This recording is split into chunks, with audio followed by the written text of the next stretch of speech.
मधु। So friends, आज इस video में हम क्लास 11th इंग्लिश लिटरेचर की बुक स्नैपशॉट्स का चैप्टर नंबर 2 डिस्कस करेंगे, विच इज द एड्रेस। तो आपकी क्लास 11 की इंग्लिश लिटरेचर की दो बुक्स हैं, स्नैपशॉट्स एंड हॉर्नबिल। तो आज इस वीडियो में हम स्नैपशॉट्स बुक का चैप्टर नंबर 2 डिस्कस करने वाले हैं, which is the address, which is written by the author मार्गा मिंको। ओके, तो आज इस वीडियो में इस पूरे चैप्टर को हम अच्छे से डिस्कस करेंगे, एनसीईआरटी की लाइन बाय लाइन रीडिंग करेंगे एंड चैप्टर रीड करने के बाद में लास्ट में जो एनसीईआरटी के क्वेश्चंस होते हैं उनके आंसर्स को भी डिस्कस करेंगे। तो ये वीडियो देखने के बाद आपको द एड्रेस का जो पूरा चैप्टर है वो अच्छे से क्लियर हो जाएगा। So watch this video till the end. Okay, so friends start करते हैं। तो चैप्टर का नाम द एड्रेस है एंड ऑथर का नाम है मार्गा मिंको। ऑथर का नाम आपको याद रखना बिकॉज क्वेश्चंस आ सकते हैं। ठीक है, तो इस चैप्टर में बेसिकली हमें बताया क्या गया है, ये एक शॉर्ट स्टोरी है। इसमें बेसिकली वॉर सिचुएशन के बारे में बताया है कि कैसे जब इंसान नॉर्मली वॉर से पहले अपनी फैमिलीज के साथ खुश होकर रह रहे होते हैं, लेकिन जब वॉर हो जाता है या वॉर की सिचुएशन बनती है तो उसके बाद कैसे जो फैमिली है वो पूरी मतलब बिछड़ जाती है, अलग हो जाती है एंड कैसे जो लोगों का जो पर्सपेक्टिव है वो चेंज हो जाता है। ठीक है, तो इस शॉर्ट स्टोरी में बेसिकली एक डॉटर, मतलब जो नरेटर है हमारी वो एक डॉटर है। किसकी डॉटर है? उनकी मदर का नाम है मिसेस एस। ठीक है, तो एक डॉटर के बारे में यहाँ पर बताया जा रहा है शॉर्ट स्टोरी में, जो कि who goes in search of her mother's belonging after the war in Holland। ठीक है, जैसे कि हम सभी जानते हैं कि जर्मनी में उस टाइम पर हिटलर का राज था, तो and what he was doing, he was sending people in the concentration camps and genocide चल रहा था, ये हम सभी जानते हैं। ओके, तो वॉर की सिचुएशन थी in most of the countries of Europe, है ना। तो हॉलैंड में भी वॉर हो रहा था एंड वॉर के बाद में जब वॉर खत्म हो जाता है तो वो जो डॉटर है मिसेस एस, यहाँ पर देखो इस चैप्टर में कैरेक्टर्स कौन है? 3 कैरेक्टर्स हैं, 4 कैरेक्टर्स हैं इस चैप्टर में। एक तो हमारी नरेटर, ठीक है, नरेटर कौन है? जो डॉटर है, ठीक है, जो बेटी है वो है हमारी नरेटर जो इस पूरी स्टोरी को बता रही है। ठीक है, उनकी मदर का नाम क्या है? उनकी मदर का नाम है मिसेस एस। ठीक है, एंड देन उनकी एक नेबर है जो उनका सारा सामान संभाल के रखती है वॉर के टाइम पर, तो उनके नेबर का नाम है मिसेस डॉलिंग एंड उनकी एक छोटी बेटी भी है। ठीक है, तो ये 4 कैरेक्टर्स हैं हमारे इस चैप्टर में। हम पूरे चैप्टर में उन्हीं के बारे में बात करने वाले हैं, साथ साथ हम डिस्कस करते हुए जाएंगे। ठीक है, तो यहाँ पर बताया गया है this short story is a poignant account of a daughter. Poignant का मतलब क्या होता है? बहुत ही सैड, बहुत ही अपसेटिंग ये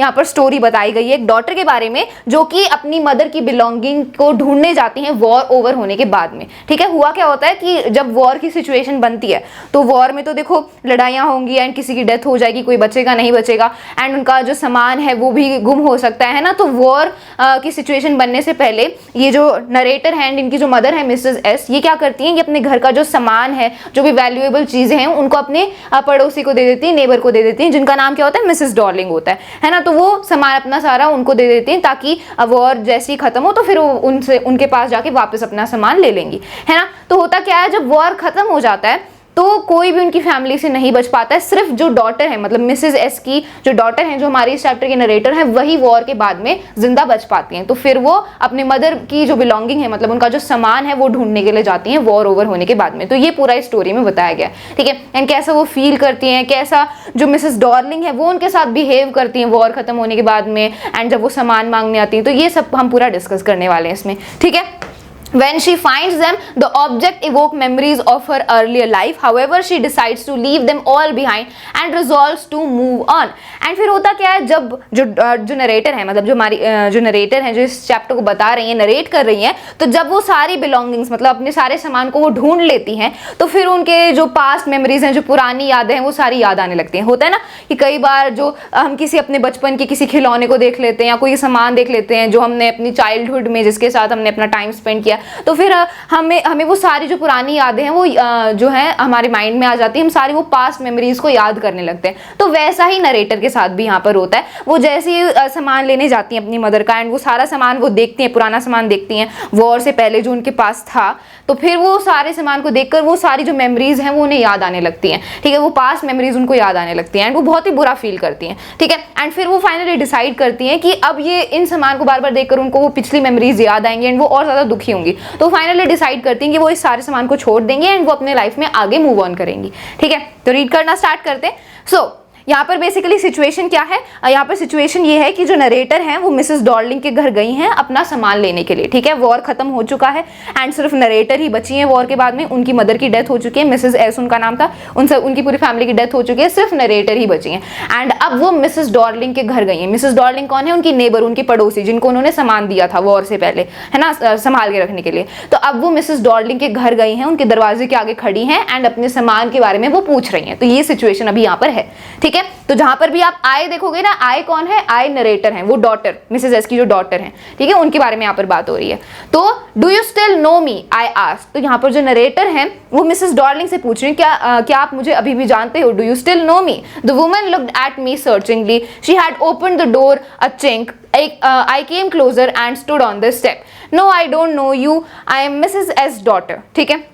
तो अब उनके बीच में यहाँ पर बात चल रही है। जैसे ही जो नरेटर हैं वो मिसेस डॉर्लिंग के घर गई हैं, वो उनके घर के दरवाजे के बाहर खड़ी हैं, ठीक है। एंड देन वो जो मिसेस डॉर्लिंग हैं उन्होंने अपने घर का दरवाज़ा जो है थोड़ा सा ऐसे खोला हुआ है, बहुत ही कम उन्होंने अपना घर का दरवाज़ा खोला हुआ है एंड वो उस गैप से जो है नरेटर को देख रही हैं, ठीक है। तो नरेटर ने पूछा क्या आप मुझे अभी भी जानते हो? एंड देन वो जो वुमन कौन है यहाँ पर? मिसेस डॉर्लिंग, ठीक है। वो मेरी तरफ सर्चिंगली देखती है, मतलब ऐसे कि मुझे पहचानने की वो कोशिश कर रही है, इस तरीके से मिसेस डॉर्लिंग नरेटर को देखती है। एंड उन्होंने थोड़ा सा दरवाजा खोला होता है एंड देन जो नरेटर क्या करती है वो थोड़ी और पास जाके एक स्टेप पर जाके खड़ी हो जाती है, ठीक है। एंड देन फिर मिसेस डॉर्लिंग क्या बोलती है? No, I don't know you, मतलब मैं तुम्हें नहीं जानती। फिर नरेटर रिप्लाई करती है कि मैं मिसेस एस की डॉटर हूँ, मतलब मैं मिसेस एस की बेटी हूँ, है ना। तो वो बताती हैं अपने बारे में। Then she held her hand on door as though she wanted to prevent it opening any further. Her face give absolutely no sign of recognition. She kept staring at me in silence. And Mrs Dorling का यहाँ पर क्या response है? जब वहां पर narrator आगे खड़ी होती है उनके दरवाजे के आगे, तो उनका एक हाथ तो दरवाजे पे होता है, इस तरीके से उन्होंने अपना हाथ रखा हुआ होता है दरवाजे के ऊपर कि और ज्यादा दरवाजा खुल ना जाए, मतलब एक टाइप से वो कम से कम दरवाजा खोलना चाहती है ताकि नरेटर को उनके घर के अंदर का ना दिख जाए, ठीक है। तो बहुत ही कम दरवाजा उन्होंने खोला होता है और वो दरवाजा नहीं खोलना चाहती, बहुत ही कम खोला होता है, उसी गैप से वो नरेटर को देख रही होती है, ठीक है। एंड देन फिर वो बताती हैं कि उनके फेस पे ऐसा कोई भी साइन नहीं होता, मतलब ऐसा कोई भी उनके फेस को देखकर ये बिल्कुल पता नहीं चल रहा होता है कि उन्होंने नरेटर को पहचान लिया, मतलब वो नरेटर को नहीं पहचान रही हैं मिसेस डॉर्लिंग, ठीक है।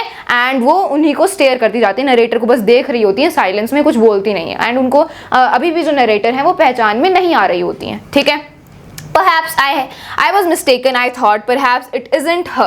I had seen her only once, fleetingly, and that was years ago. It was most probable that I had rung the wrong bell. The woman let go of the door and stepped to the side. अब होता क्या है यहाँ पर? अब जब देखो Mrs Darling narrator को नहीं पहचान पाती तो नरेटर क्या सोचती हैं? वो सोचते हैं कि शायद मैंने किसी गलत दरवाजे पर आकर खटखटा दिया, मैंने कोई गलत घंटी यहाँ पर बजा दी है, ये मिसेस डॉर्लिंग नहीं हो सकती। तो उनको भी क्या लगता है? इनको लगता है कि उन्होंने ही गलत एड्रेस पर वो आ चुकी हैं एंड वो वुमेन मिसेस डॉर्लिंग नहीं है।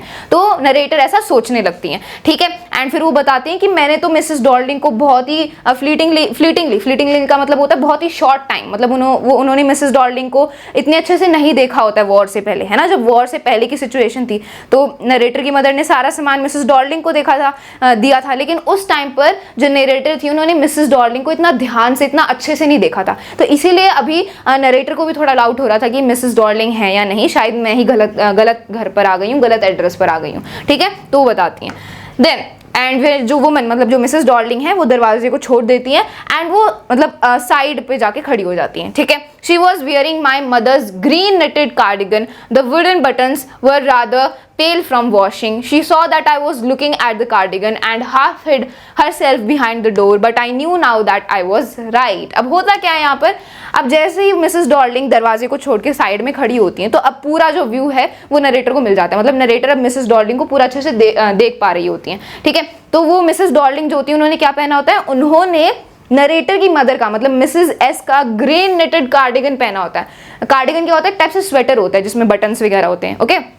तो वो होता है ग्रीन नेटेड कार्डिगन एंड वो ग्रीन नेटेड कार्डिगन किसका होता है? वो नरेटर की मदर का होता है, मिसेस एस का होता है, जो उन्होंने मिसेस डॉर्लिंग को दे दिया था वॉर होने से पहले, है ना। एंड अब मिसेस डॉर्लिंग ने नरेटर की मदर का ही वो ग्रीन नेटेड कार्डिगन पहना होता है। तो अब तो नरेटर को 100% पूरा कंफर्म हो जाता है कि हाँ यही मिसेस डॉर्लिंग है एंड इन्हीं के पास हमारा सारा सामान है। एंड फिर जैसे ही मिसेस डॉर्लिंग ये देखती हैं कि हाँ नरेटर वो उन्हें पहचान रही है एंड वो उसके कार्डिगन की तरफ देख रही हैं, तो फिर वो दरवाजे के पीछे दोबारा छुप जाती हैं, है ना। तो यहाँ पर पूरा कंफर्म हो जाता है कि वो इस बात को डिनाई कर रही हैं, वो जानबूझ के नरेटर को ऐसे बिना ना पहचानने की एक्टिंग कर रही हैं। असल में वही मिसेस डॉर्लिंग है एंड उन्हीं के पास उनका सारा सामान है, नरेटर एंड उनकी मदर का सारा सामान है, ठीक है। Then, well, you knew my mother, I asked. Have you come back? Said the woman. I thought that no one had come back. Only me. ठीक है, अब तो नरेटर को पूरा कंफर्म हो चुका होता है कि हाँ यही मिसेस डॉर्लिंग है। तो फिर वो दोबारा पूछती हैं कि आप मुझे नहीं जानते लेकिन आप मेरी मदर को तो जानती थी, आप मिसेस एस कौन है, उनकी मदर है, नरेटर की मदर। तो फिर वो मिसेस डॉर्लिंग से पूछती है कि well you knew my mother, मतलब आप मेरी मदर को तो जानती ही होंगी। तो फिर मिसेस डॉर्लिंग पूछती है हैव यू कम बैक, क्या तुम वापस आ चुके हो? मैंने सोचा कि कोई भी वापस नहीं आएगा, ठीक है। तो एक टाइप से मिसेस डॉर्लिंग क्या सोच रही होती है कि वॉर के बाद इनकी सारी फैमिली की वॉर में डेथ हो जाएगी, कोई भी जिंदा बच के वापस नहीं आएगा। लेकिन सिर्फ फिर नरेटर बोलती है ओनली मी, मतलब सिर्फ मैं ही बचकर वॉर से आ पाई हूँ, बाकी सारी मेरी जो फैमिली मेंबर्स हैं उनकी डेथ हो चुकी है। ओके, तो ऐसा उनके बीच में ये कॉन्वर्जेशन होती है। फिर a door opened and closed in the passage behind her. A musty smell emerged. I regret I cannot do anything for you. I have come here specially on the train. I wanted to talk to you for a moment. It is not convenient for me now, said the woman. I can't see you another time. अब होता क्या है, अब जैसे ही वो खड़ी होती है मिसेस डॉर्लिंग दरवाजे के बिल्कुल सामने, मतलब ऐसे दरवाजे के पीछे वो आधी छुपी हुई होती हैं, तो उनके पीछे जो पैसेज है, मतलब जो कॉरिडोर होता है ना, उस उधर पीछे उनके घर के अंदर किसी ने दरवाज़ा खोला या बंद किया, तो दरवाज़ा खुलने और बंद करने की आवाज़ आती है, ठीक है।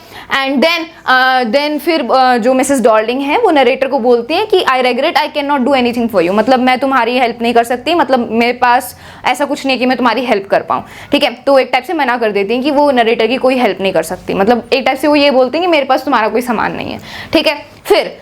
फिर नरेटर क्या रिप्लाई करते हैं कि मैं यहाँ स्पेशली ट्रेन लेकर आई हूँ एंड मैं आपसे बात करना चाहती हूँ थोड़े टाइम के लिए, मतलब मैं आपसे अभी ट्रेन लेकर मैं यहाँ तक इस घर तक आई हूँ एंड मैं थोड़ी देर के लिए आपसे बात करना चाहती हूँ। तो नरेटर रिक्वेस्ट करती हैं क्योंकि उन्हीं के पास तो सारा सामान होता है नरेटर का, है ना, तो बात करना चाहती हैं, लेकिन मिसेस डॉर्लिंग मना कर देती हैं। वो बोलती हैं कि अभी मेरे लिए कन्वीनियंट नहीं है, मतलब अभी मेरे पास टाइम नहीं है सबके लिए, अनदर टाइम, मतलब बाद में कभी मैं आपसे बात करूँगी। तो मना कर देती है एक टाइप से, ठीक है। Then she nodded and cautiously closed the door as though no one inside the house should be disturbed. I stood where I was on the step. The curtain in front of the bay window moved. Someone stared at me and would then have asked what I wanted. Oh, nothing, the woman would have said. It was nothing. अब होता क्या है, जैसे ही मना कर देती है Mrs Darling की किसी और टाइम आना, अभी मेरे पास टाइम नहीं है, तो मना कर देती है नरेटर को। फिर क्या होता है, फिर वो ऐसे नॉड करके, मतलब नरेटर की तरफ ऐसे अपना सर हिला के दरवाज़ा वो आराम से बंद कर देती है ना। जब हम कोई आवाज़ नहीं करना चाहते तो धीरे धीरे हम दरवाजे को बंद करते हैं, ऐसे ही कॉशियसली वो दरवाजे को बंद करती हैं।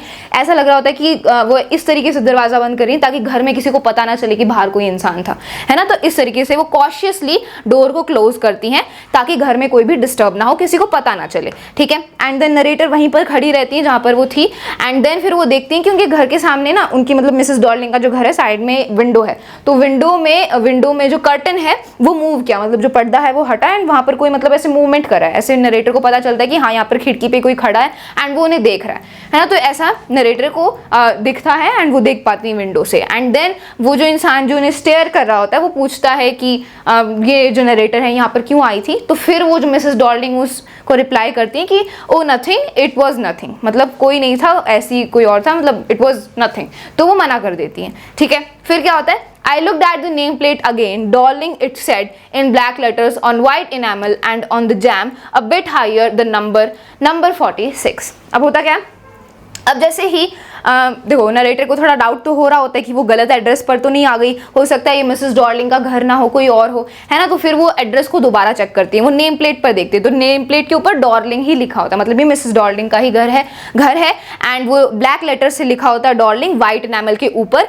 एंड देन ऊपर लिखा होता है नंबर 46, मतलब ये एड्रेस है उनके घर का एंड ये एड्रेस एकदम सही है, यही मिसेस डॉर्लिंग का सही एड्रेस है एंड वही उनका घर था। तो कन्फर्म हो जाता है नरेटर को, ठीक है। As I walked slowly back to the station, I thought about my mother who had given me the address years ago. It had been in the first half of the war. I was home for a few days and it struck me immediately that something on other about the rooms had changed. I missed various things. My mother was surprised I should have noticed so quickly. Then she told me about Mrs. Darling. अब वो अपनी back story के बारे में बताने लगती हैं. जैसे जैसे अब नरेटर देखो मिसेस डॉर्लिंग ने तो उनसे बात नहीं करी, तो अब उनको अपने घर वापस जाना पड़ेगा, है ना. तो फिर वो स्टेशन की तरफ जा रही होती हैं, बिकॉज वो ट्रेन से आई होती है ना. तो स्टेशन की तरफ जब वो जा रही होती हैं तो फिर वो अपनी मदर के बारे में, पास्ट के बारे में सोचने लगती हैं. तो फिर वो सोचती हैं कि कैसे उनकी मदर ने ये जो एड्रेस है मिसेस डॉर्लिंग के घर का जो एड्रेस है ये सालों पहले दिया था. क्यों दिया था? ताकि जब वॉर खत्म हो जाए तो इस एड्रेस पर आकर वो सामान वापस ले पाए, है ना. तो इसीलिए तो उनकी मदर ने नरेटर को ये एड्रेस दिया था. तो अब वो इसके बारे में सोचने लगती हैं कि कैसे सालों पहले उनकी मदर ने मिसेस डॉर्लिंग के घर का उनको ये एड्रेस दिया था.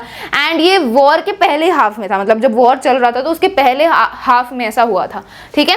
एंड देन वहाँ पर वो सिचुएशन बता रही होती है कि कैसे उनके जब वॉर का पहला हाफ था तो क्या उस टाइम पर सिचुएशन थी. तो एक बार वो घर पर आई थी नरेटर, एंड वो देखती हैं कि उनके घर में कोई सामान मिसिंग है. मतलब ऐसा लग रहा है कि यहाँ पर कोई सामान था जो कि नहीं है. होता है ना, जैसे जब मान लो हम अपने रूम में आते हैं एंड कोई चीज़ मिसिंग है, जैसे मान लो कोई चेयर हट गई है या कोई टेबल हट गई, तो हमें पता लग जाता है कि हाँ यहाँ कुछ खाली खाली, यहाँ से कोई सामान हट गया. तो वैसे ही एक दिन, मतलब जब वॉर चल रहा था एंड जब वो अपने घर में रह रही थी अपनी मदर के साथ, तो एक दिन जब वो घर आई थी तो उन्होंने नोटिस किया कि उनके घर में कुछ सामान जो है वो मिसिंग है, ठीक है, खाली है, ठीक है. I missed various things. And then उनकी जो मदर थी, नरेटर की जो मदर थी मिसेस एस, वो सरप्राइज होती हैं.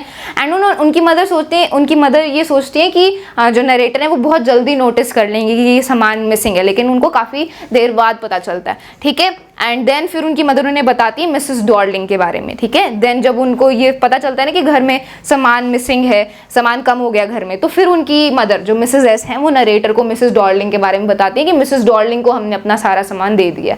ओके, तब उनको पता चलता है. I had never heard of her but apparently she was an old acquaintance of my mother whom she hadn't seen for years. She had suddenly turned up and renewed their contract. Since then she had come regularly, ठीक है. अब Mrs Darling के बारे में बताती हैं वो कि मिसेस डॉर्लिंग को उन्होंने कभी देखा नहीं था, ठीक है. She had never heard of her, कभी उनके बारे में सुना एंड देखा नहीं था उनको. एंड वो, लेकिन उन्हें जो नरेटर है उनको इतना पता था कि मिसेस डॉर्लिंग क्या है, उनकी मदर की एक ओल्ड एक्वेंटेंस है, मतलब एक पुरानी दोस्त है, ठीक है. लेकिन उनकी मिसेस डॉर्लिंग के बारे में उन्होंने सालों से नहीं सुना था. मतलब नरेटर को ये तो पता था कि मिसेस डॉर्लिंग उनकी मदर की एक पुरानी दोस्त है, लेकिन वो दोस्त ऐसी थी जिनके बारे में उन्होंने सालों से नहीं सुना था. लेकिन अब वो एकदम आ गई हैं, उन्होंने अपने कॉन्ट्रैक्ट को रिन्यू कर लिया. मतलब अब दोबारा वो उन्होंने अपनी जो दोस्ती है वो रिन्यू कर दी है, ठीक है. एंड तब से वो फिर रेगुलरली आने लगी है उनके घर पर. तो हमें क्लियर तो हो ही जा रहा है कि मिसेस डॉर्लिंग का यहाँ पर क्या इंटेंशन था, क्यों एकदम से उन्होंने अपनी जो दोस्ती है वो दोबारा रिन्यू कर ली मिसेस एस के साथ, नरेटर की मदर के साथ. क्यों? बिकॉज जो मिसेस एस हैं वो सामान दे रही थी ना मिसेस डॉर्लिंग को अपने घर का, तो इसीलिए एकदम से मिसेस डॉर्लिंग आई एंड एकदम से उन्होंने अपनी दोस्ती जो है वो दोबारा जो है रिन्यू कर ली एंड वो सारा सामान लेके जाने लगी उनके घर का, है ना. तो इसी वजह से वो आई थी. तो एक टाइप से वो लालची थी, सेल्फिश थी. जब ये सारा सामान वो नहीं, जब ये वॉर की सिचुएशन नहीं थी तब तो मिसेस डॉर्लिंग कभी भी उनसे मिलने नहीं आई एंड कभी भी बात नहीं करी. लेकिन जैसे ये वॉर की सिचुएशन बनी एंड मिसेस एस को एंड नरेटर को हेल्प की जरूरत पड़ी एंड उनको अपना सामान देना था, तब एकदम से मिसेस डॉर्लिंग आई एंड वो रेगुलरली उनके घर आके सामान लेकर जाती थी, है ना. तो ये हमें पता चल रहा है यहाँ से मिसेस डॉर्लिंग के नेचर के बारे में. Okay, then every time she leaves her here she takes something home with her, said my mother. She took all the table silver in one go and then the antique plates that hung there. She had trouble lugging those large vases and I'm worried she got a crick in her bag from the crockery. My mother shook her head pityingly. I would never have dared ask her. She suggested it to me herself. She even insisted. She wanted to save all my nice things. If we have to leave here we shall lose everything, she says.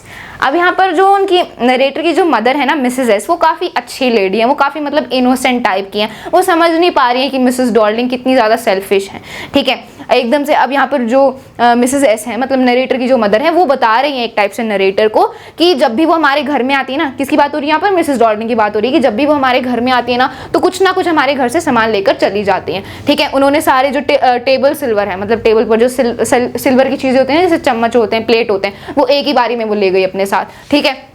And जितनी जो antique plates हैं वो भी वो ले गई है। Antique plates मतलब ऐसी प्लेट्स जिन पर डिज़ाइन हो रखा है, काफ़ी वो महंगी होती हैं, वैल्यूएबल होती हैं, है ना, आपने देखा होगा कि डिज़ाइन होता है उस पर, एंड वो फर्नीचर या फिर ये प्लेट्स होती हैं काफ़ी ज़्यादा महंगी होती हैं, वैल्यूएबल होती हैं, तो सारी एंटिक प्लेट्स को वो ले गई। एंड देन उनको मिसेस डॉर्लिंग को दिक्कत हो रही थी लार्ज वेसेस को कैरी करने में, जो बड़े बड़े वेस होते हैं ना जिसमें फ्लावर्स वगैरह रखते हैं, तो वो वेसेस, उन वेसेस को कैरी करने में मिसेस डॉर्लिंग को बहुत दिक्कत हो रही थी। एंड फिर जो नरेटर की मदर है वो बताती हैं कि मुझे चिंता हो रही है कि कहीं मिसेस डॉर्लिंग को उनकी कमर में क्रिक का मतलब क्या होता है, झटका लगना, जैसे कई बार होता है ना गर्दन में झटका लग जाता है, कमर में झटका लग जाता है, तो यहाँ पर नरेटर की मदर बोल रही होती है कि मुझे डर लग रहा है कि कहीं मिसेस डॉर्लिंग को कमर में झटका ना लग जाए ये सारा सामान कैरी करते हुए। तो एक टाइप से वो बहुत ही अच्छी लेडी होती हैं एंड एक टाइप से मिसेस डॉर्लिंग को अच्छा मान रही होती हैं कि वो हमारी हेल्प कर रही हैं, लेकिन असल में मिसेस डॉर्लिंग का क्या इंटेंशन होता है, बस उनके सामान को लेना, उनको कोई हेल्प करने का इंटेंशन नहीं होता है, ठीक है। देन क्रॉकरी क्या होता है, क्रॉकरी का मतलब जो खाने की टेबल पे जो सामान होता है ना, जैसे प्लेट्स, चाकू, चम्मच, इस सबको एक साथ क्रॉकरी बोला जाता है, ठीक है। तो she got a crick in her back from the crockery, मतलब क्रॉकरी को कैरी करते टाइम उनकी कमर में झटका लग गया होगा, मुझे ऐसी टेंशन है। तो ये बता रही होती है नरेटर की मदर नरेटर को, my mother Shukar head, and वो अपने ऐसे सर को मतलब दया करते हुए ऐसे हिलाती हैं। एंड देन वो बोलती हैं कि I would never have dared asked her, she suggested to me herself. यहाँ पर जो नरेटर की मदर है मिसेज एस, नरेटर को बता रही होती हूँ कि मैंने कभी भी मिसेज डॉर्लिंग को ये नहीं बोला कि आप हमारे घर का सामान ले जाओ, उन्होंने खुद मुझे रिक्वेस्ट करी कि वो हमारे सामान को संभाल के रखेंगी, एंड उन्होंने इवन इंसिस्ट किया, मतलब रिक्वेस्ट करी, मतलब मिसेस डॉर्लिंग ने नरेटर की मदर को रिक्वेस्ट करी कि मैं आपके घर का सारा सामान रख लूंगी, ओके। तो यहाँ पर लेकिन ये सब जो नरेटर की मदर है ये अच्छा मान रही होती है एंड वो सोच रही होती है कि मिसेस डॉर्लिंग असल में हेल्प करना चाहती हैं, ठीक है। एंड वो नरेटर की मदर बोलते हैं कि मिसेस डॉर्लिंग हमारी सारी अच्छी चीज़ों को सेव करके रखना चाहती हैं ताकि हम उन्हें खो ना दें वॉर में, ठीक है। Then, have you agreed with her that she would keep everything? I asked.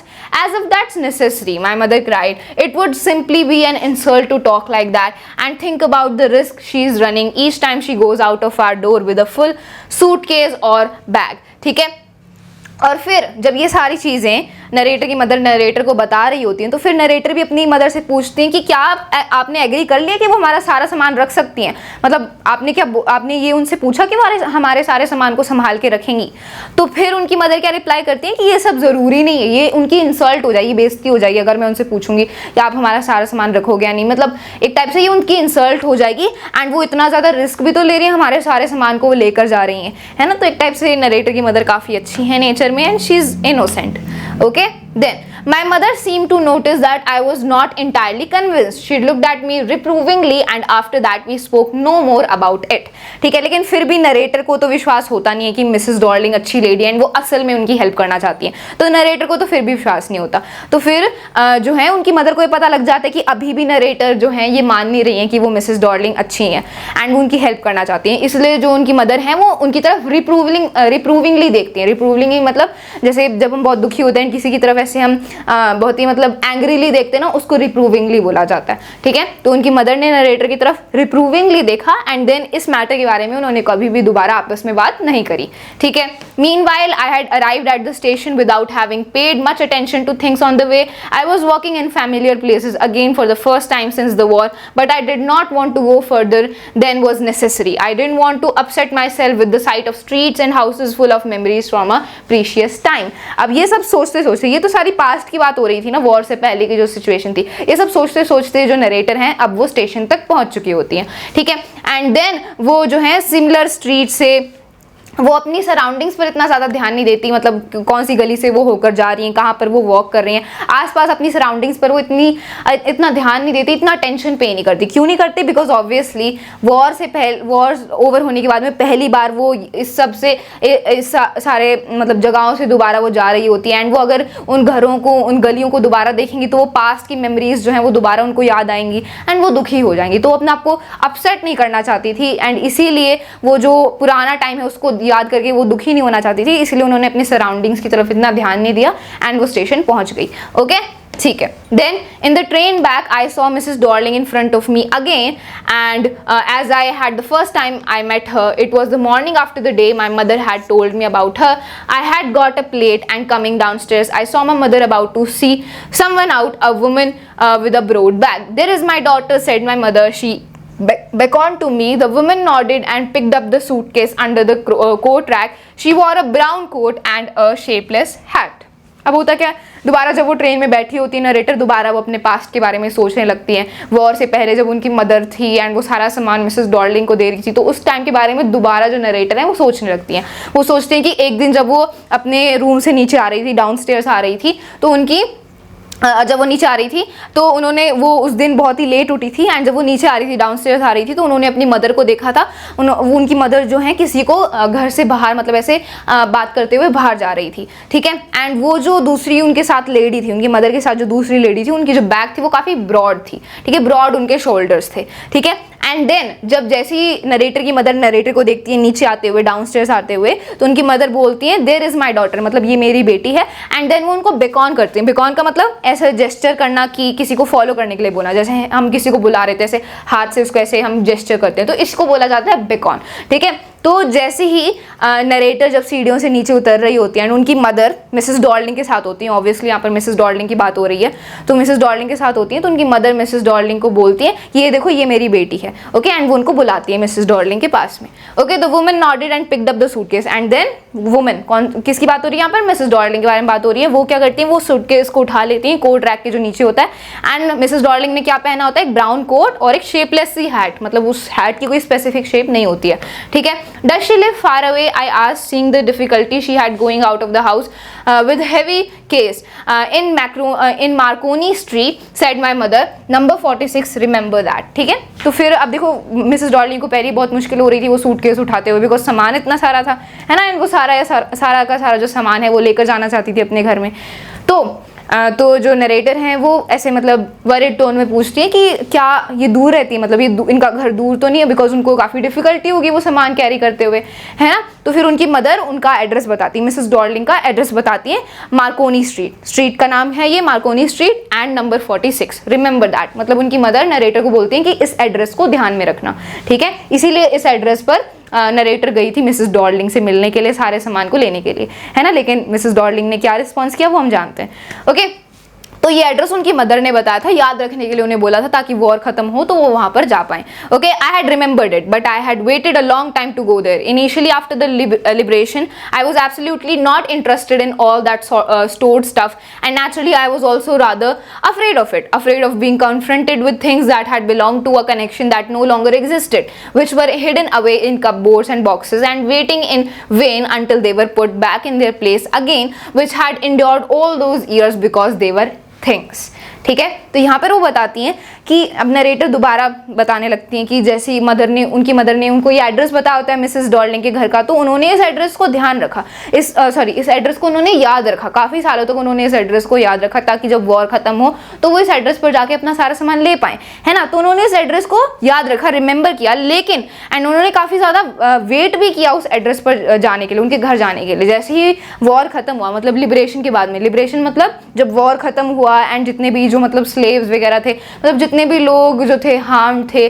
जिनको बंदी बना रखा था, जब वो आज़ाद हो गए, लिबरेट हो गए, तो लिबरेशन के बाद में मतलब वॉर खत्म होने के बाद में जब नरेटर अपने घर आ गई थी ना, तो एकदम से वो मिसेस डॉर्लिंग के घर नहीं गई, तब भी उन्होंने वेट किया, मतलब एकदम से वो मिसेस डॉर्लिंग के घर नहीं गई, उन्होंने काफ़ी टाइम तक वेट किया मिसेस डॉर्लिंग के घर जाने से पहले, ठीक है। बिकॉज ऑब्वियसली वो वॉर से आई हैं, उनकी किसी भी फैमिली मेम्बर की कोई भी फैमिली मेम्बर नहीं बचा, सबकी डेथ हो चुकी है, तो वो उन सारे सामानों के बारे में इतना ज़्यादा वरिड नहीं थी, है ना। वो एकदम से क्यों वरिड होंगी उन कपबोर्ड्स के बारे में, उन क्रॉकरी, उन प्लेट्स, स्पून्स, उनके बारे में वो उनको क्यों ही टेंशन होगी, है ना, जब वो वॉर से वापस आई हैं और बहुत उनका ट्रॉमा होगा, है ना। तो she did not wanted to go and get that things, because उनको फिर दोबारा पुरानी मेमोरीज याद आएंगी एंड वो काफ़ी डरी भी हुई थी कि अगर वो दोबारा उन चीज़ों को देखेंगी तो फिर उनको पिछली मेमोरीज याद आएंगी and she will get upset. तो वो अफ्रेड भी थी एंड इसीलिए उन्होंने एकदम से वो मिसेस डॉर्लिंग के घर नहीं गई सारे सामान को लेने के लिए, लेकिन फाइनली कुछ टाइम बाद वो मिसेस डॉर्लिंग के घर गई, ओके। एंड देन फिर वो बताती हैं कि अफ्रेड ऑफ बीइंग कन्फ्रंटेड, क्यों वो डरी हुई थी कि वो उन सारी चीज़ों को दोबारा देखेंगी जो कि इस टाइम से, इस कनेक्शन से बिलोंग करता, जो कि अब एग्जिस्ट ही नहीं करता। मतलब उनका वो सारा जो सामान था वो किस टाइम पर था, जब वॉर होने से पहले, जब उनकी सारी फैमिली थी, लेकिन अब वो एग्जिस्ट नहीं करते, तो अब उन सामान की भी क्या इंपॉर्टेंस रह गई है। तो एक टाइप से इसलिए वो सामान को, वो सारी जो थिंग्स हैं उनको नहीं देखना चाहती, कन्फ्रंट नहीं करना चाहती, ठीक है। एंड देन फिर बोलती हैं कि अब मैं क्यों जाऊँ उस सामान को लेने जो बॉक्सेस में मतलब जो डब्बों में पड़ा होगा एंड ऐसे ही खाली पड़ा होगा, सालों तक वेट कर रहा होगा, बिकॉज वो थिंग्स हैं, मतलब वो चीज़ें हैं, इसीलिए वो डब्बों में अभी भी पड़े हैं, है ना. So she did not want to confront them, but gradually everything became more normal again. Bread was getting to be a lighter color. There was a bed you could sleep in unthreatened, a room with a view you were more used to glancing at each day. And one day I noticed I was curious about all the possessions that must still be at that address. I wanted to see them, touch, remember. Okay and then सब कुछ जब normal होने लगा, है ना, war से जब वो बचकर आई, एंड एकदम तो सिचुएशन नॉर्मल होती नहीं है, धीरे धीरे महीने लग जाते हैं, सालों लग जाते हैं सिचुएशन को दोबारा नॉर्मल होने में. एंड उनके जो भी उनका इमोशनल कनेक्शन था उससे भी ओवरकम करने में वो काफ़ी टाइम लग जाता है. तो धीरे धीरे चीज़ें नॉर्मल होने लगी. ठीक है, ब्रेड का जो कलर है वो लाइटर होता गया. ये सिंबल है एक टाइप से ये दिखाने का कि चीज़ें नॉर्मल होती जा रही थी. ओके, एंड एक बेड था जिसमें वो सो सकती हैं अनथ्रेटन, मतलब कोई उनको डर नहीं है, कोई खतरा नहीं है, एंड वो आराम से एक बेड पर सो सकती हैं. तो ये सारी चीज़ें जब नॉर्मल होती जा रही थी एंड एक रूम उनको मिल गया था जिसके आगे व्यू है एंड उस व्यू को वो हर रोज देख सकती हैं. ठीक है, तो ये सारी चीज़ें जब नॉर्मल होती जा रही थी तो एक दिन वो बहुत क्यूरियस हो गई कि वो सारी जो पोजेशंस है, उनका सारा जो सामान है वो कहाँ पर होगा, कैसी सिचुएशन में होगा, है ना. जब सारी चीज़ें नॉर्मल हो जाती हैं एंड हम एक टाइप से अपने सामान के बारे में दोबारा सोचने लगते हैं कि कहाँ पर होगा वो सामान, कैसी सिचुएशन में होगा. इतनी सारी हमारी पोजेशंस थी जो मेरी मदर ने मिसेस डॉर्लिंग को दी. तो एकदम से एक दिन वो क्यूरियस हो जाती हैं अपने पोजेशंस के बारे में, उनको वो फील करना चाहती हैं, उनको टच करना चाहती हैं एंड रिमेंबर करना चाहती हैं, है ना. जब सब कुछ नॉर्मल हो चुका होता है तब वो डिसाइड करती हैं कि वो मिसेस डॉर्लिंग के घर जाएंगी. ठीक है, after my first visit in vain to Mrs. Darling's house, I decided to try a second time. Now a girl of about 15 opened the door to me. I asked her if her mother was at home. No, she said, my mother's doing an errand. No matter, I said, I will wait for her. ठीक है, अब देखो पहली बार जब वो Mrs Darling के घर गई थी तो हम जानते हैं कैसा रिस्पॉन्स था उनका. उन्होंने मना कर दिया था नरेटर से बात करने के लिए एंड एक टाइप से उन्होंने बोल दिया था कि उनके पास टाइम नहीं है, वो उनसे बात नहीं करना चाहती. लेकिन जो नरेटर है वो फिर भी मानती नहीं है, वो सेकंड टाइम दूसरी बार ट्राई करती है मिसेस डॉर्लिंग के घर जाके उनसे बात करने की. ठीक है, तो अब की बार जब वो उनकी मिसेस डॉर्लिंग के घर जाती है तो दरवाजा कौन खोलता है? दरवाजा एक 15 साल की लड़की खोलती है. ठीक है, एंड देन वो नरेटर उस गर्ल से पूछती है कि क्या आपकी मदर घर पर है, क्या is your mother at home, तो was at home. And then वो लड़की रिप्लाई करती है कि नहीं, वो अभी घर पर नहीं है, वो एरैंड करें. एरैंड का मतलब क्या होता है कि जब हम कोई घर का सामान करने के लिए कहीं पर जाते हैं, जैसे फॉर एग्जांपल मार्केट में हम कोई सामान खरीदने गए हैं, सब्जी खरीदने गए हैं ना, तो ये जो घर का छोटा मोटा काम होता है ये करने के लिए जब हम जाते हैं इसको बोलते हैं डूइंग एन एरैंड या फिर बोलते हैं रनिंग एन एरैंड, है ना. तो वो लड़की बोलती है कि अभी उनकी मदर घर पर नहीं है, वो एक एरैंड करने गई है, मतलब वो कुछ काम करने के लिए, कुछ सामान लेने के लिए वो बाहर गई है. ठीक है, तो नरेटर क्या बोलती है, कोई बात नहीं, मैं उनके लिए वेट कर लूंगी. ठीक है, फिर क्या होता है, I followed the girl along the passage. An old-fashioned iron Hanukkah candle holder hung next to a mirror. We never used it because it was much more cumbersome than a single candlestick. ठीक है, तो फिर वो उस girl को, उस लड़की को फॉलो करती हैं एंड वो पैसेज मतलब जो कॉरिडोर होता है उससे वो निकल कर जाती हैं एंड उसे फॉलो करती हैं. एक old fashion iron Hanukkah candle holder होता है जो कि मिरर के साइड में ही टंगा होता है. ठीक है, हमने वो फिर नरेटर बताती है कि हमने इस कैंडल होल्डर को कभी भी यूज नहीं किया बिकॉज ये बहुत ही कम्बरसम मतलब हैवी जब होती है कोई चीज भारी होती है तो वो बहुत ही कम्बरसम था एंड एक सिंगल कैंडल स्टिक के लिए, इसलिए हमने कभी भी यूज नहीं किया. मतलब वो जो कैंडल होल्डर था वो किसका था? वो नरेटर का था एक्चुअली में, जो कि अब मिसेस डॉर्लिंग उसको अपने घर में यूज कर रही है. ठीक है, तो वो पैसेज से जब कॉरिडोर से होकर जा रही होती है, उस लड़की को फॉलो कर रही होती है, तो देखते साइड में मिरर के साइड में वो कैंडल होल्डर है एंड वो बताती है कि ये हमारा है लेकिन इसको हमने कभी भी यूज नहीं किया, जो कि अब मिसेस डॉर्लिंग के घर में वो यूज कर रही होती हैं. ठीक है, then won't you sit down asked the girl. She held open the door of the living room and I went inside past her. I stopped, horrified. I was in a room I knew and did not know. I found myself in the midst of things I did want to see again, but which oppressed me in the strange atmosphere. होता क्या है, जब वो उस passage से पास होकर जाती हैं एंड वो लिविंग रूम तक पहुंचते हैं तो वो लड़की क्या करती है, वो लड़की लिविंग रूम का दरवाजा खोलती है एंड वो बोलती है कि क्या तुम बैठोगी नहीं, वोंट यू सिट डाउन. ठीक है, तो फिर वो क्या करती है, फिर नरेटर उसके पास मतलब उसके साइड से निकलकर वो लिविंग रूम में जाती है एंड लिविंग रूम के अंदर जब वो जाती हैं तो वो हॉरिफाइड मतलब बहुत ही ज्यादा मतलब एकदम से शॉक्ड हो जाती है, लाइक एक टाइप से डर जाती है वहां के एनवायरमेंट को देखकर. कैसे? वो उस रूम में खड़ी होती हैं जो जिसको वो जानती भी हैं, जिसको वो जानती भी नहीं है। मतलब उनका जो सामान है वो उस लिविंग रूम में होता है, वो लिविंग रूम में उनके सामान को यूज कर रहे होते हैं, लेकिन वो उनका रूम नहीं होता। तो काफी ज्यादा हॉरिफाइड होती है नरेटर जब वो लिविंग रूम में पहुंचती हैं, ठीक है। वो उन थिंग्स, मतलब उन चीजों के बीच में खड़ी होती हैं जिनको वो दोबारा देखना चाहती थी, लेकिन अब वो स्ट्रेंज एटमॉस्फेयर में है एंड इस वजह से उनको काफी ज्यादा बुरा लग रहा होता है। मतलब वो अब उन चीजों से ऑप्रेस्ड है ना। देखो वो लिविंग रूम में जब पहुंचती हैं तो लिविंग रूम में मान लो जो सामान है, मान लो टेबल क्लॉथ है, सोफा है, या और जो दूसरी चीजें लिविंग रूम में होती हैं, वो सामान किसका होता है? वो सामान होता है नरेटर का, जो उनके घर का सामान है, जो उनकी मदर ने मिसेस डॉर्लिंग को दिया था, वो सामान उनका होता है, लेकिन वो स्ट्रेंज एटमॉस्फेयर में होता है, मिसेस डॉर्लिंग के घर में होता है। तो अब वो हॉरिफाइड होती हैं कि ये सारी चीजें वो देखना तो चाहती थी, लेकिन अब वो स्ट्रेंज एटमॉस्फेयर में है कि अब ये सारी चीजें उनको ऑप्रेस कर रही हैं, अब वो उनको अच्छी नहीं लग रही, ठीक है। फिर क्या होता है? और because of the tasteless way everything was arranged, because of the ugly furniture or the muggy smell that hung there, I don't know, but I scarcely dared to look around me. The girl moved a chair. I sat down and stared at the woolen tablecloth. I rubbed it. ठीक है। अब वो जब ये सारी चीज़ें वो observe कर रही होती हैं, ठीक है, तो वो सोचती हैं उनको ये चीज़ें बिल्कुल भी अच्छी नहीं लग रही होती हैं। तो फिर वो रीज़न सोचने लगती हैं कि क्यों उनको ये अपना सारा सामान अच्छा नहीं लग रहा। तो बहुत ही टेस्टलेस वे में उनका जो सारा सामान है वो यूज़ किया जा रहा होता है। मतलब जो सारी चीज़ें, जो डेकोरेशन की चीज़ें होती हैं, वो इतनी अच्छी तरीके से अरेंज नहीं होती, टेस्टलेस वे में एकदम अरेंज्ड होती हैं।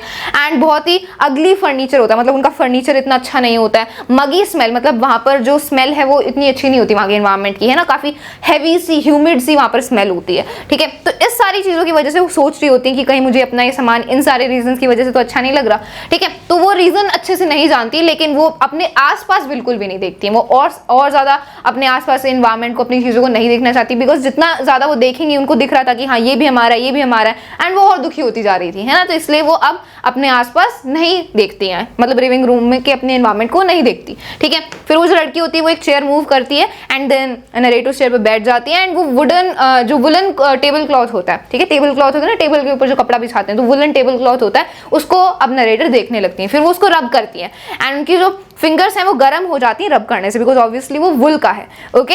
आई followed the lines of the pattern, somewhere on the edge there should be a burn mark that had never been repaired, ठीक है। अब देखो वो जो वुलन टेबल क्लॉथ होता है वो भी उन्हीं का होता है, नरेटर का ही होता है। तो वो अच्छे से जानती है कि ये वुलन क्लॉथ कैसा है, इसका कैसा पैटर्न है, कहाँ पर क्या है। होता है ना, जैसे हमारे घर का जो सामान होता है तो हमें अच्छे से पता होता है कि ये सामान यहाँ से, इसमें ये खराबी है, ये टूटा हुआ है, यहाँ से ये फटा हुआ है, ये जला हुआ है, हमें पता होता है। अपने घर का जो सामान होता है मुझसे फेमिलियर होते हैं। ऐसे ही ये जो वुलन टेबल क्लॉथ होता है ये नरेटर का ही होता है। ऑब्वियसली उन्हें पता होता है कि इस टेबल क्लॉथ के एक जगह पर यहाँ पर बर्न मार्क है, मतलब कोई जला हुआ निशान है, तो जानती है एंड उसको रब करते हुए वो निशान उन्हें मिल जाता है, जो कि अभी तक रिपेयर नहीं हुआ है, ठीक है।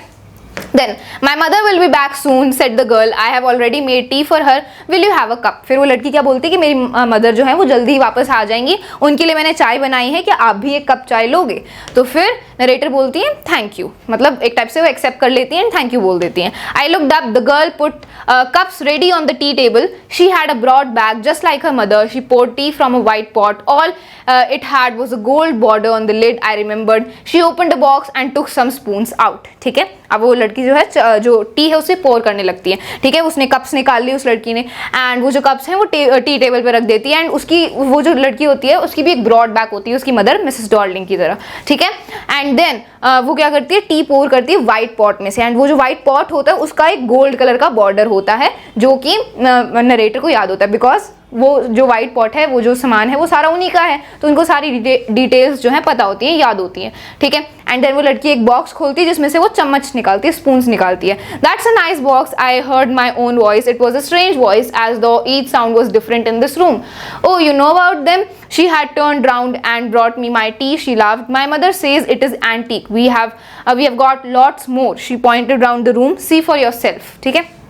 अब जैसे ही नरेटर वो सारी चीज़ों को देख रही होती हैं कि ये सामान है, ये कप है, ये वाइट टी पॉट है, ये चम्मच है, तो वो सारे सामान को देख रही होती है, उन्हें पता होता है कि ये सारा उन्हीं का सामान होता है। तो फिर वो बोलते हैं ये बहुत अच्छा बॉक्स है। जब वो लड़की टी पॉर कर रही होती है एंड चम्मच निकालती है उस बॉक्स में से, तो फिर वो नरेटर बोलते हैं उस लड़की को कि ये बहुत अच्छा बॉक्स है। तो फिर वो लड़की टर्न करती है एंड फिर वो लाफ करके, मतलब हंस के ऐसे बोलती है कि ये मेरी mother, oh you know about them, मतलब क्या तुम इन स्पून्स के बारे में जानते हो? मेरी मदर कहती है कि ये जो स्पून्स हैं ये एंटीक है, मतलब बहुत ही ज़्यादा ये वैल्यूएबल है, हमारे पास और भी ऐसे स्पून्स हैं। तो वो लड़की एक टाइप से ब्रैग कर रही होती है, शो ऑफ कर रही होती है, जबकि असल में वो सामान किसका होता है, नरेटर का होता है। ठीक है, फिर वो रूम की तरफ पॉइंट करते हैं एंड बोलते हैं कि आप तुम खुद ही देख लो सारे सामान को।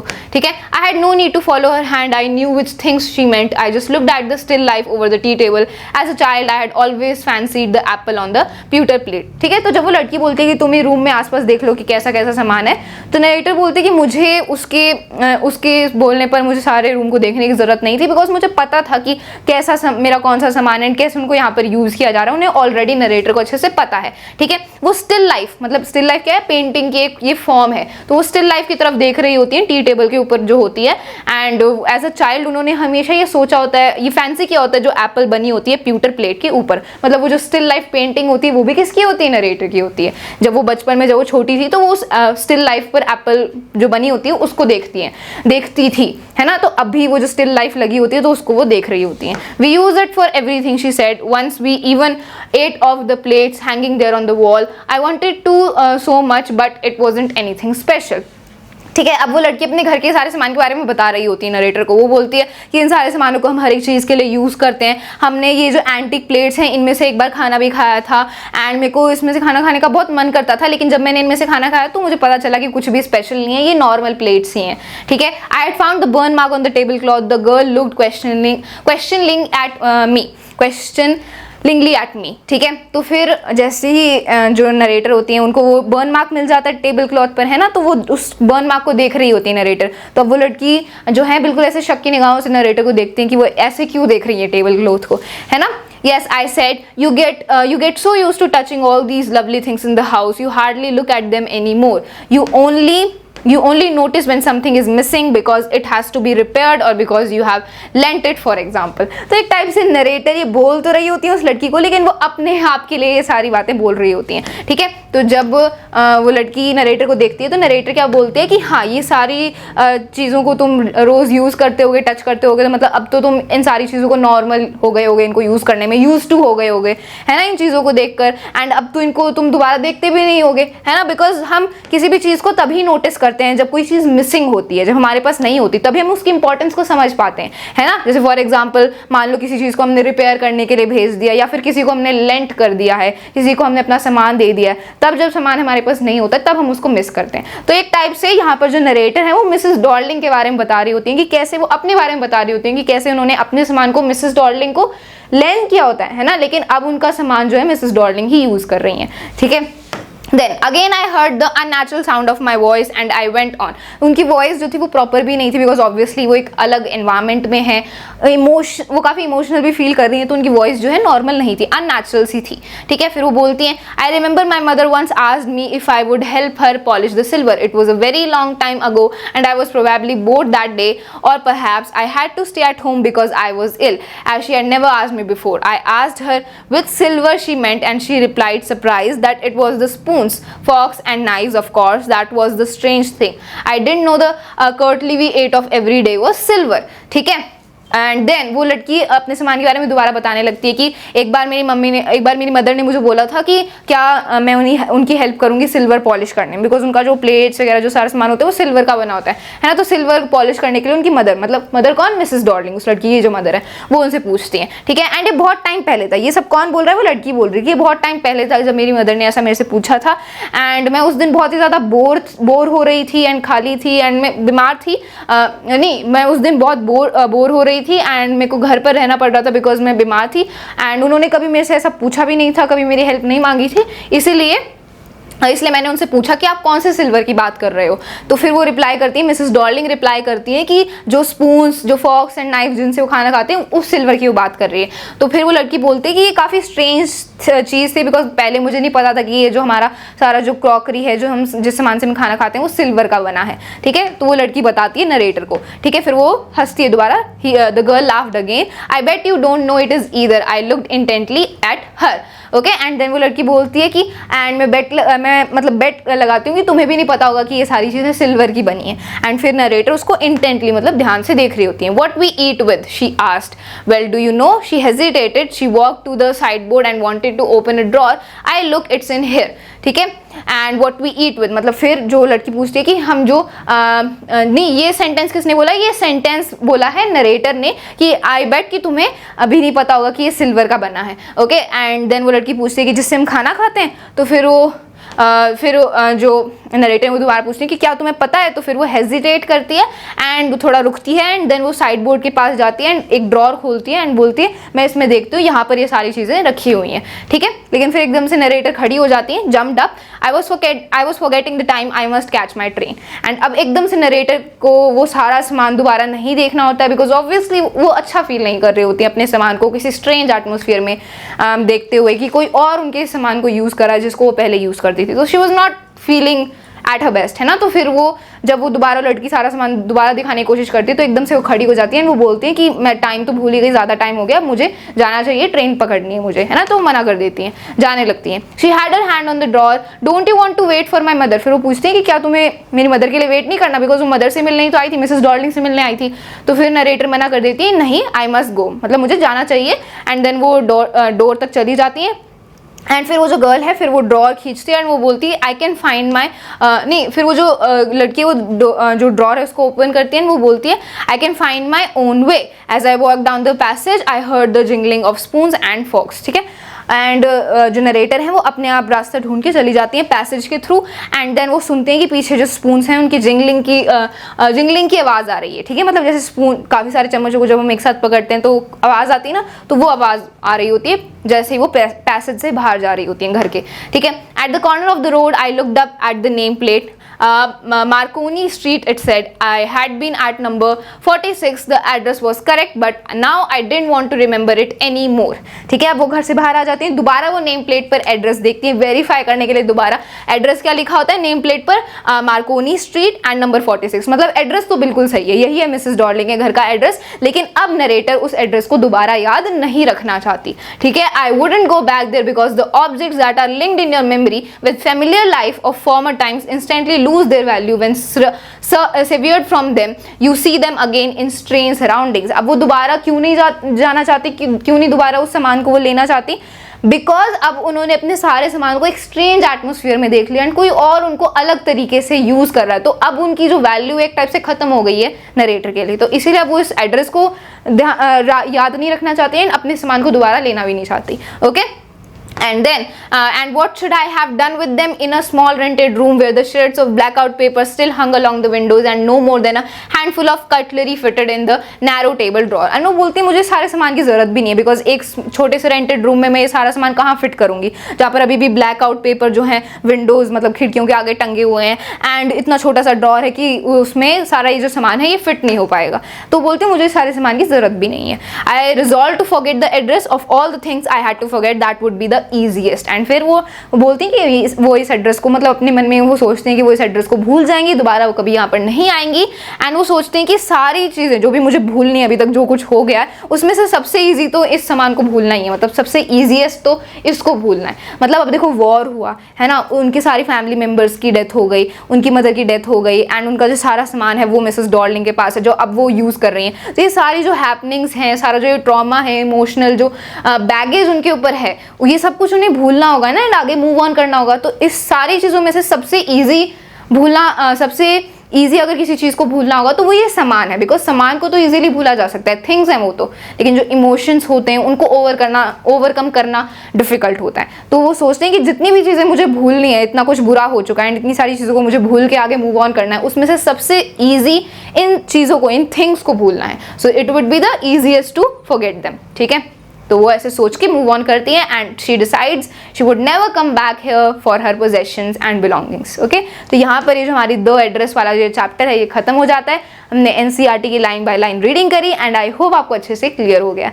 ओके, तो काफ़ी अच्छा चैप्टर था। कैसे इसमें हमने देखा कि कैसे वॉर के बाद सिचुएशन चेंज हो जाती है एंड एक टाइप से यहाँ पर थिंग्स की वैल्यू बताई गई है कि जब हम उसको एक पर्टिकुलर तरीके से अपने वे में यूज़ कर रहे होते हैं, लेकिन जब वो हमसे दूर चला जाता है एंड वो नॉस्टैल्जिया की फीलिंग आती है, लेकिन फिर अब उसको और कोई यूज़ यूज कर रहा है तो फिर एकदम से वो वैल्यू उसकी खत्म हो जाती है। तो इसके बारे में चैप्टर में बताया गया। It was a very nice chapter, we learned a lot from it. अब क्वेश्चन आंसर्स देख लेते हैं। Okay, yes, so let's see the question answers. तो पहला क्वेश्चन है, have you come back, said the woman, I thought that no one had come back, does this statement give some clue about the story, if yes what is it. ठीक है, तो अभी देखो ये जो स्टेटमेंट है, ये स्टेटमेंट किसने बोली? मिसेस डॉर्लिंग ने बोली, जब नरेटर उनके घर पहली बार आई होती है।